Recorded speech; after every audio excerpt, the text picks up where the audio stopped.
రే మామ, నేను నిన్ను ఎప్పటి నుంచో అడుగుతున్నాను. నువ్వు పనిచేసే చోట నాకు పనిపిస్తే నేను నీలాగే సంపాదిస్తాను కదా. ఇంట్లో చెల్లెలి పెళ్లి ఖాయమైందిరా. 2 లక్షల రూపాయలు కావాలి. బావా, నా పని చాలా కష్టం బావా. రే, ఎంత కష్టమైనా నేను చేస్తానురా. నేను సంపాదించేది మా తిండికే సరిపోతుందిరా. ఇప్పుడు చేసే బిజినెస్లో పెద్ద లాభం కూడా లేదు. ఏదైనా ఉద్యోగం ఉంటేనే కదరా మనల్ని అప్పైనా ఇస్తారు. రే, నువ్వు తప్పితే నాకు వేరే దారి లేదురా. నువ్వు చాలా కాలంగా అడుగుతున్నావు, చేర్పిస్తా. సరే మా, కానీ నమ్మకంగా ఉండాలి. నమ్మకంగా ఉంటానురా, నన్ను నమ్మరా. Hello, bye.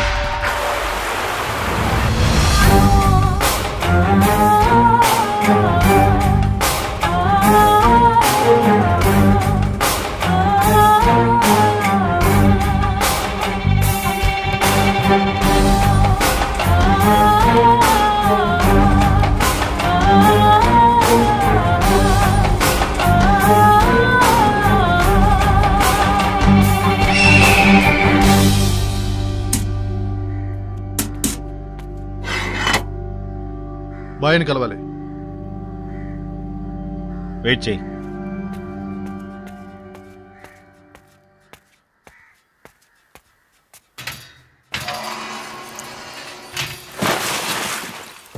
నన్నే పట్టించాలనుకున్నాడు. సముద్రంలోకి విసిరండి. బాయ్. ఆసఫ్ వచ్చాడు, రమ్మని చెప్పు. లోపలికి రా.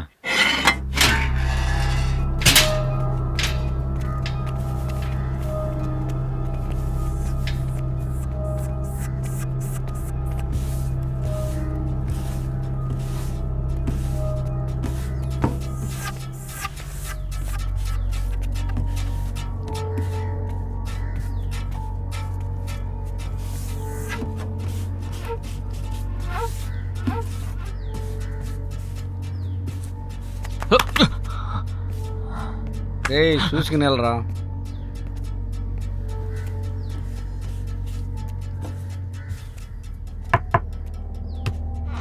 బాయ్. సలాం బాయ్. బాయ్, ఫోన్లో చెప్పానుగా, మన స్నేహితుడు బాయ్. చిన్నప్పటి నుంచే ప్రాణ స్నేహితుడు బాయ్. ఇంట్లో ఏదో సమస్య, 2 లక్షలు కావాలంట. పేరేంటి? షఫీక్ బాయ్. షఫీక్, చాలా డేంజర్ వర్క్. గవర్నమెంట్ని మోసం చేసి చేస్తున్నావు. నువ్వు సరిగ్గా చేసావంటే నీకు కావాల్సింది ఇస్తాను. మోసం చేసావని తెలిసిందో ఊరికే వదలను. ఇంకో విషయం, పోలీసులకు చిక్కావంటే ప్రాణం పోయినా నిజం చెప్పకూడదు. వెళ్ళు. సరే. షఫీ, మళ్ళీ చెప్తున్నాను, సరిగ్గా చేసావంటే నీకు కావాల్సింది నేను ఇస్తాను. ఓకే.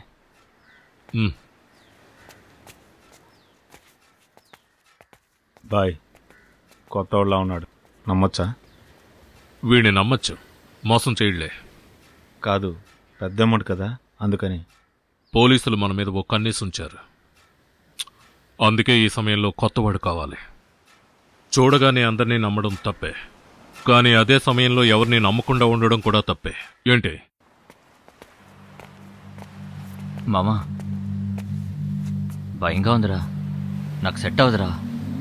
రే, కొత్తలో అలాగే ఉంటుందిరా, పోను పోను అలవాటైపోతుంది. భయపడకురా, మేమందరం ఉన్నాంగా. ఇలా చూడు, ఇంకొద్ది రోజుల్లో నీ సమస్యలన్నీ తీరిపోతాయి. లేదురా, నన్ను వదిలే, నేను చూసుకుంటానులే. హలో, చెప్పు శేఖర్, ఏమైంది? సరే, వెంటనే వస్తున్నాను. లేదు మామ, నా ఫ్యామిలీకి సెట్ అవ్వదు, నేను వస్తాను. రే, ఇప్పుడు టెన్షన్గా ఉన్నావు, సాయంత్రం ఫోన్ చేస్తానులే, వెళ్ళు.